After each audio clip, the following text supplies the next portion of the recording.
Republican Congresswoman Kat Cammack will be in focus in moments from now. I want to begin with Alexandria Hoff at the White House. Alexandria. Hi, Harris. We expect to see GOP House members in and out of the White House today, namely the House Freedom Caucus. Anyone who may be on the fence, the president wants to offer reassurance. Writing this message on Truth Social to Republicans at large, saying Republicans, don't let the radical left Democrats push you around. We've got all the cards, and we are going to use them. Now, the president had already advised Republicans to ignore the occasional grandstanders, as he put it, within the party, calling out Republican Congressman Thomas Massie yesterday aboard Air Force One, promising to aid in a primary challenge. He's always a no.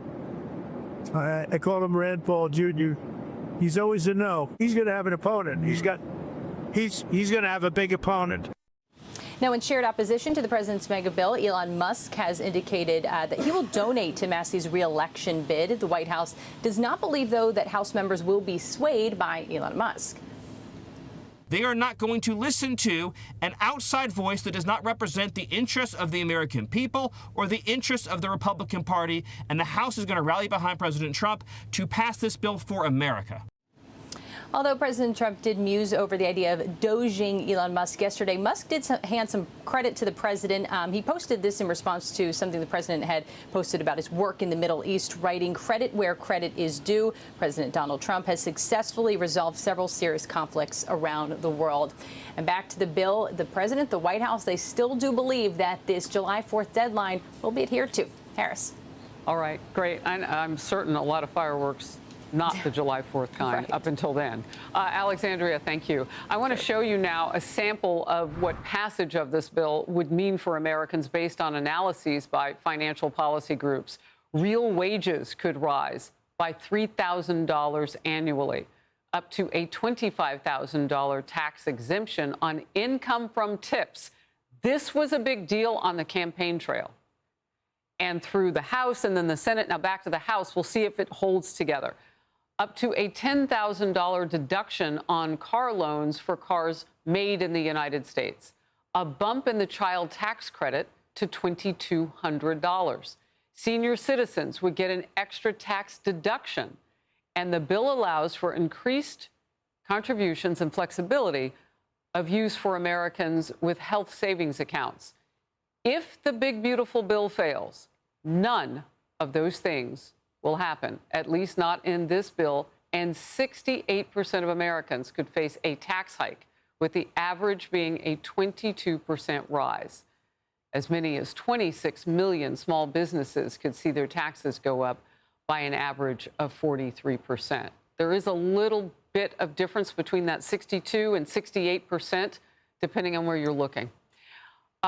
Republican Congresswoman Kat Cammack of Florida. She serves on the Energy and Commerce Committee. So how's it going behind the scenes? Well, there's a lot of energy here on Capitol Hill. A lot of members are just arriving back. This was actually supposed to be a week that we were back in our home districts working. But this bill is too important to fail, and that is why everyone has rushed back.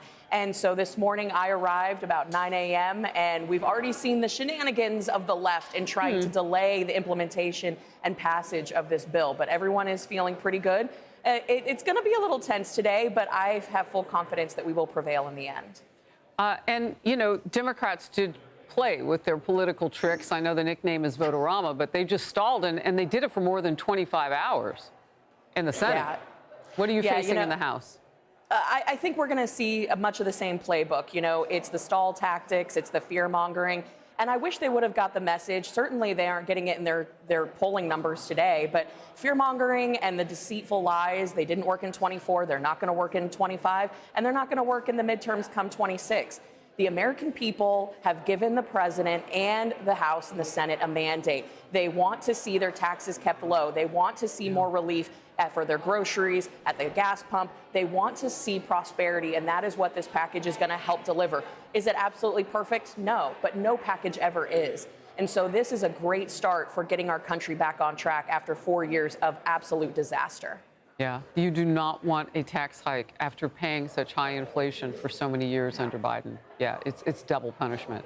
All right, Congresswoman, new border numbers, as you know, show what the president's policies are actually doing.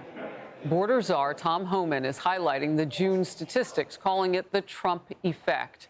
There were just more than 6,000 encounters at the southern border last month, and that's fewer than in a single day under the Biden administration during the same time period. And Homan adds this: President Trump has created the most secure border in the history of the nation, and the data proves it. We have never seen numbers this low, never, end of quote. And compare that to former President Biden's White House press secretary in August of 2023.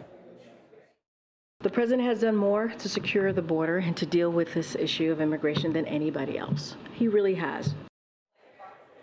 Illegal crossings hit record highs just 4 months after she said that.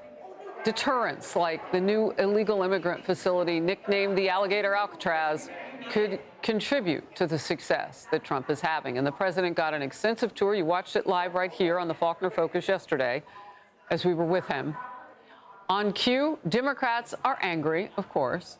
House Homeland Security Committee Democrats posted, historically never a bad sign when fascists start building camps and more. They want a bunch of people interned in a camp of some sorts. I wonder what we should call this. Congresswoman, first of all, what's your response to that talk? Oh, there's so much there, Harris. Let's just start with, for KGP and the comments that she made over those 4 years, bless her heart.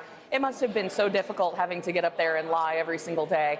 Secondly, I would say, as it relates to the Alligator Alcatraz, as everyone is referring to it, we have been dominating, and by we I mean Republicans and conservatives have been dominating in Florida for so long that clearly Democrats have forgotten that, yes, alligators do exist all over Florida. I saw one this morning when I was driving to the airport. Yikes. And so, you know, it's just kind of funny to me that they were the ones that, under the Obama era, they were the ones that, quote unquote, built the cages. And they have no problem with keeping dangerous, violent criminals, rapists, and gang members in our community to take, rather than they would see them deported quickly. It makes absolutely no sense. I wish that they cared half as much for the American people as they do for those people that are in this country illegally committing crimes and taking advantage of a system that is not designed for them. Where is that compassion? Where is the empathy for American citizens that are the victims of these individuals in our country illegally? I want to know, for all those people who are speaking up and saying ridiculous things like this, where they're getting their facts, because I've been to the border 9 times. I saw how broken it was under the Biden administration. Clearly, they must have some amnesia. Wow. Well, if they do find empathy, they should call some of the families, like Laken Riley's family. Absolutely. Representative Kat Cammack, always speaking her mind in Focus with me today. Thank you.